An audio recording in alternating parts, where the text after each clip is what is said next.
இன்னைக்கு ஒரு குட்டி கதை சொல்ல வந்திருக்கிறாங்க. இந்த கதையில ஒரு குருவும் 3 சிஷ்யர்களும் இருந்தாங்களாம். குரு அவருடைய ஆசிரமத்துல இந்த 3 சிஷ்யர்களுக்கு 1 வருடமா பள்ளியில பாடம் நடத்திட்டு இருந்தாருங்களாம். அன்னைக்குதான் அந்த பள்ளி பாடம் முடிய போதுங்களாம். இந்த சிஷ்யர்கள் 3 பேருமே கவனமா அவங்களுடைய கல்வியை குரு கிட்ட இருந்து கத்துக்கிட்டாங்களாம். அன்னைக்கு கடைசி நாளுங்களாம். அன்னைக்கு பரீட்சை இருக்கும்னு எதிர்பார்த்துட்டு இருந்தாங்க. ஏன்னா இந்த தேர்வுல இவங்க தேர்ச்சி ஆனாதான் இவங்களால வீட்டுக்கு போக முடியும். இல்லைன்னா இவங்க இங்கேயேதான் இருக்கணும்.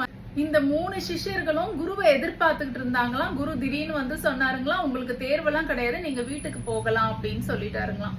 இவங்க ரொம்ப ஒரு குழப்பத்துல, என்னடா நமக்கு தேர்வே இல்ல, வீட்டுக்கு போக சொல்லிட்டாரு அப்படின்னு சொல்லிட்டு இந்த 3 பேரும் காட்டு வழியா நடந்து வந்துட்டு இருந்தாங்க. இவங்க போற வழியில திடீர்னு ஒரு பகுதியில நிறைய முள்ளுங்க இருந்துச்சுங்களாம். அந்த முள்ள தாண்டி தான் அவங்க போய் ஆகணுமா. இதுல முதல் சிஷ்யர் என்ன பண்ணார்னா, இந்த முள்ள எப்படி தாண்டறதுன்னு யோசனை பண்ண சமயத்துல அவருக்கு நல்ல மரம் ஏற தெரியுமா, ஒரு கிளையில இருந்து அடுத்த கிளையே தாண்ட தெரியுமா.